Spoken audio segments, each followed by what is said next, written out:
Welcome everyone, I am One True Brick, coming at you with another LEGO Exo-Force review. Today we will be looking at set number 8112, the Battle Arachnoid, or the Arachnoid Stalker. Oddly enough, this set saw both names during its lifetime, and depending on which website you're looking at, you might find it under either name. I've seen Amazon, eBay, Bricklink, and a few other websites all have different titles for it. So keep that in mind when you're looking for the set. If you type in Arachnoid, not Arachnid, don't forget the extra O, you will probably find the set. It was released in 2008 for $8. Once again, as I mentioned last week, the Deep Jungle era, because of the shortage of supply of sets, seems to have a little bit more of a markup in comparison to other years. So this set is around $12 if you're looking on eBay or Bricklink. It contained 131 pieces as well. Personally, looking at the set, we're going to jump right into the review. I find this set to be far more interesting than the River Dragon. Now, the River Dragon's not a bad set by any means, but it is very, once again, samey in comparison to the other two human battle machines of this year, and also combines styles of previous years. So it's very similar to the Cyclone Defender or Uplink set. However, once again, keeping in tradition since 2007 of having very unique builds, the robots once again nail having something that is completely unique. I personally think that the Shadow Crawler and this set do a far better job of creating a spider battle machine than either of the two larger sets that have tried to do that, the Striking Venom and Combat Crawler X2. And if you look at this set right here, you can see it actually has more functionality and movement than either of those two larger sets, which makes not a whole lot of sense to me. To one point, I do understand that the larger a set is, the heavier it is, and thus it's harder to create posability without losing stability in the set. But at the same time, you also have a larger pool of access to parts. So at the very least, I think some of the larger sets should have an equal amount of articulation to these smaller ones. It should have at least the same articulation as the Shadow Crawler with the 2 points. But these ones actually have a total of 2 in most of the legs. However, some of them are also angled and they have a much wider range. So you can have, you can just like stick them all over the place. You can have a dead spider if you want. But all in all, I think the design of this is done a lot better. It's absolutely packed with functionality, and this is something that, once again, I think the robot battle machines nail. Whereas the human battle machines are able to launch out the mini drone that's included in their sets, all three of the robot battle machines of this year, and not including the special fourth one that I'm going to be looking over, all have a mini robot battle machine, but also another thing that can detach from it.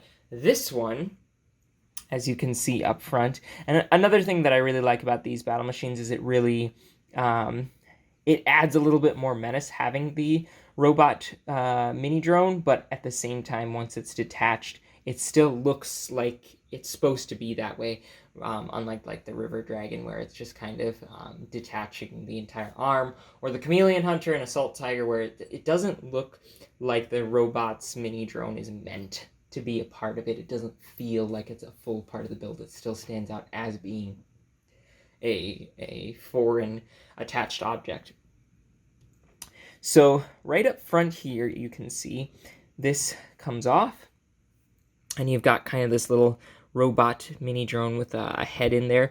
Now, I don't know if in storyline this is supposed to represent that they've kidnapped a human and taken their body in order to create this machine, or if they just think skulls are intimidating. But you've got that little robot there, and when it's attached, it kind of looks like an extra set of pincers for the robot battle machine, but I'm going to put that off to the side there for a second.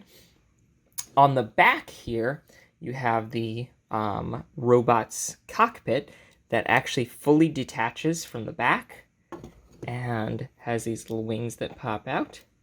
And you've got like this little rocket drone. Now, this could be like an escape pod. It could be an attack vehicle. I don't really see very many things that could be weapons. I guess you could say that Technic pin right there is a hidden cannon, but that is there.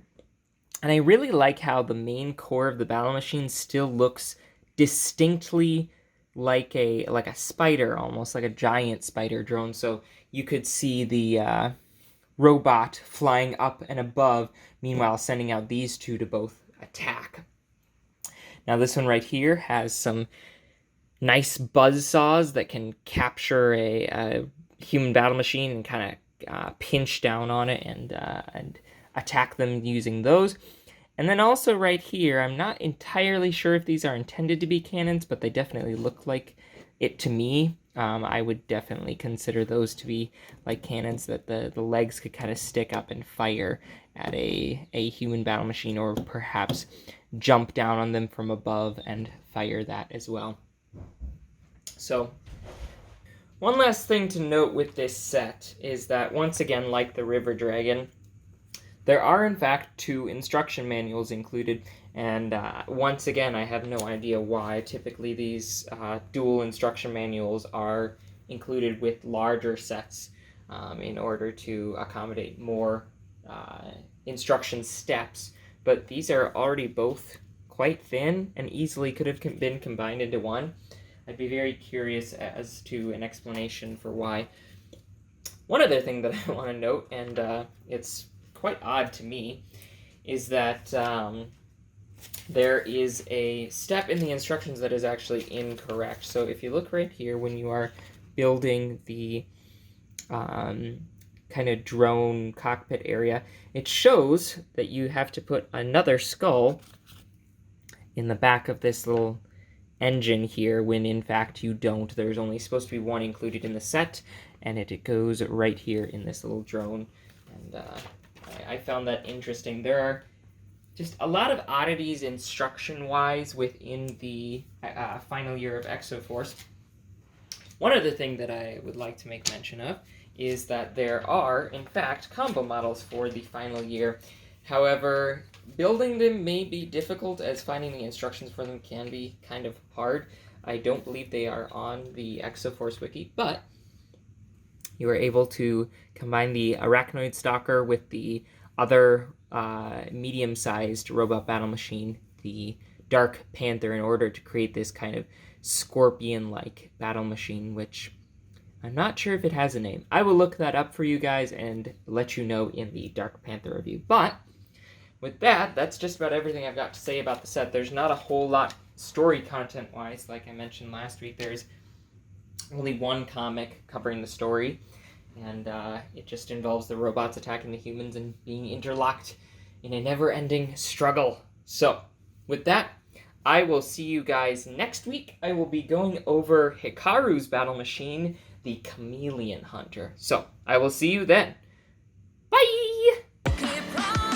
As you can see here, we've got a lot of slopes making up this foot, giving it this kind of shape, both upward slopes and down.